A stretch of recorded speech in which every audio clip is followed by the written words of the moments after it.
For weeks, the Russian soldiers holding position inside Andriivka-Klevtsove believed they had done something clever.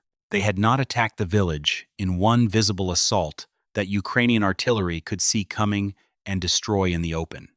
They had gone in a few men at a time, at night, moving between ruined houses and tree lines, quietly building a foothold no single Ukrainian observer could ever catch in one pass. What none of them understood was that a single pass had never been the plan.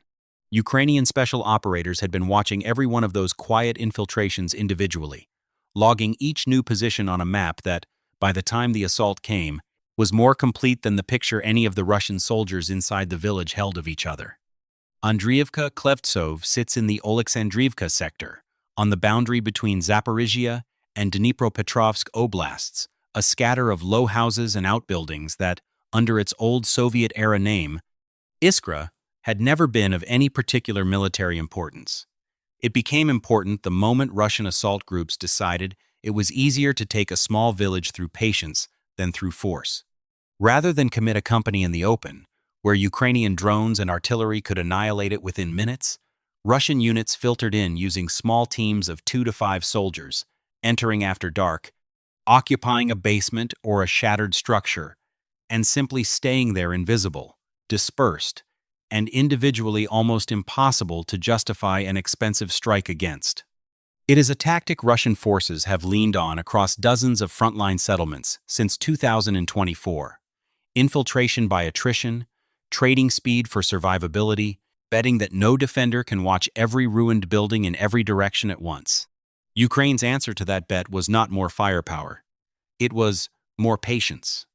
Reconnaissance drones, cheap, expendable quadcopters carrying thermal cameras, the same currency both sides in this war, now spend by the tens of thousands, flew repeat passes over the village for days, cataloging heat signatures at the hours when soldiers moved to resupply, rotate, or simply stretch their legs. A man in a basement can hide from a single drone pass. He cannot hide a pattern of life sustained over 2 weeks from an enemy willing to keep watching. Every occupied structure in Andriivka-Klevtsove was logged, cross-referenced, and ranked by priority long before a single Ukrainian soldier moved toward the village on foot. By the second week, the map was almost finished. By the third, it was. Thermal reconnaissance sounds simple in theory and is genuinely difficult in practice.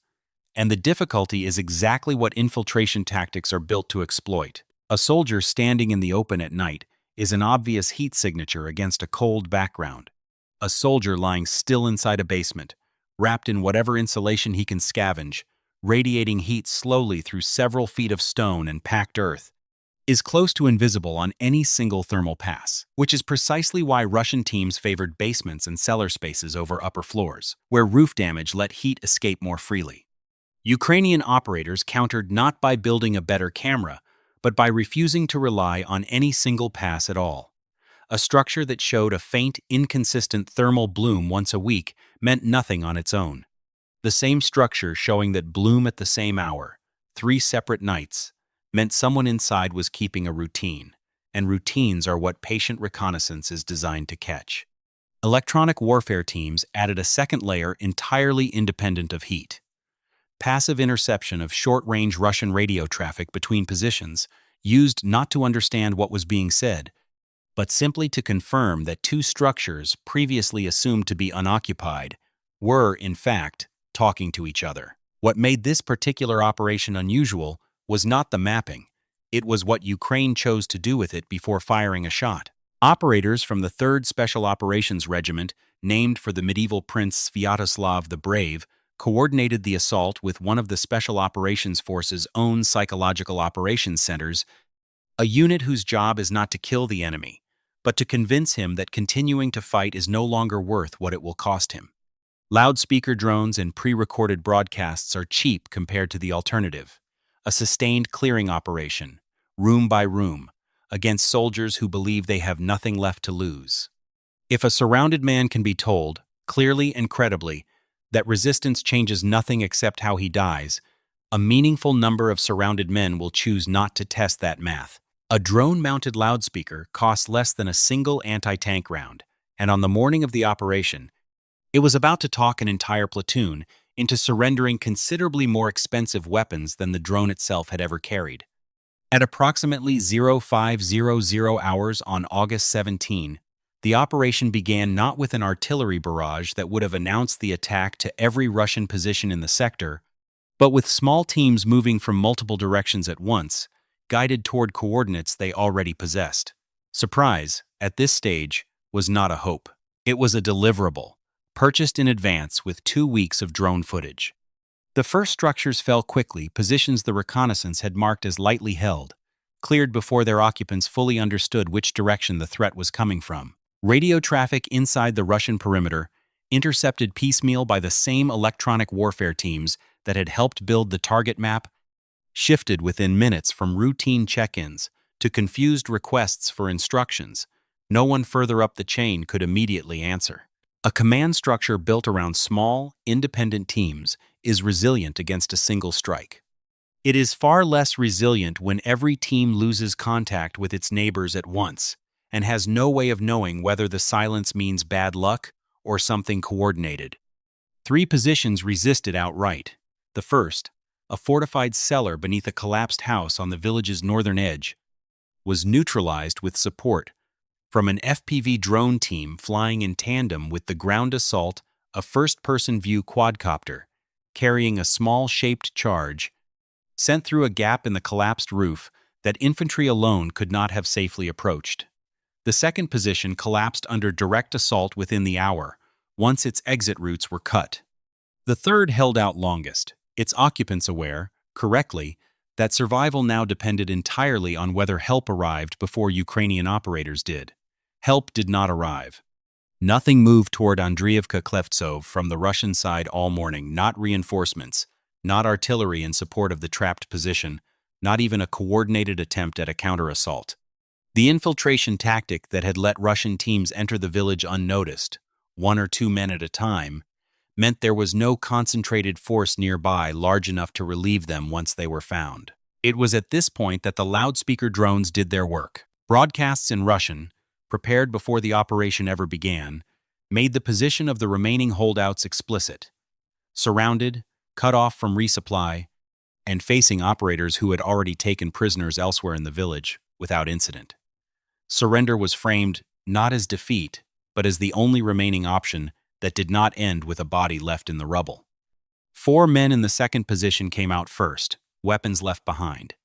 Then 7 more, from a cellar 2 streets away that Ukrainian teams had not yet even reached. By mid-morning, 30 Russian servicemen had surrendered across the settlement. Those who chose to keep fighting instead did not survive the attempt. By noon, Andriivka-Klevtsove was Ukrainian again. After the fighting ended, the soldiers who had retaken the village performed a local tradition rarely seen outside Ukrainian folklore archives, driving out the vipers, a ritual meant to cleanse a home of misfortune before anyone moves back in. The Special Operations Forces noted, without much elaboration, that this time the vipers being driven out had been real. The recapture was not an isolated event. Over the same stretch of front, Ukrainian forces have spent the past week pushing Russian units out of nearly the entire Dnipropetrovsk sector of the Oleksandrivka axis. With organized Russian resistance now reduced to a single contested settlement, Dokhne, a few kilometers to the northeast. Ukrainian officials have credited the broader push with liberating several hundred square kilometers of territory and roughly 24 settlements since the start of the year, almost all of it using the same underlying method rather than any single decisive battle. Identify where small Russian infiltration teams have dug in. Take the time to be certain rather than fast, and only then commit a force sized for the actual problem instead of the assumed one. Andriivka-Klevtsove was never going to be won by whichever side could put more soldiers into it. It was won by whichever side could see the other more clearly first. Russian infantry had gambled that dispersal and patience would make them invisible, and for a while, that gamble worked. It stopped working the moment Ukraine decided that watching, for as long as it took, was itself a weapon, one that cost nothing but time, and that turned every quiet infiltration into a data point on a map the Russians occupying the village never knew existed. The settlement had once carried a different name back in the Soviet era, Iskra, the spark. For a few hours in the middle of August, in a war increasingly fought by drones that never sleep, that old name felt less like a piece of history and more like a description of what a small, patient reconnaissance effort can eventually set off. If you think the 2 weeks of drone surveillance mattered more to this outcome than the assault itself, or the other way around, say which one in the comments below. If you want more reconstructions like this one, breaking down exactly how a single operation unfolds step by step, consider subscribing to the channel. Peace for Ukraine, and let us hope wars like this come to an end soon. Goodbye.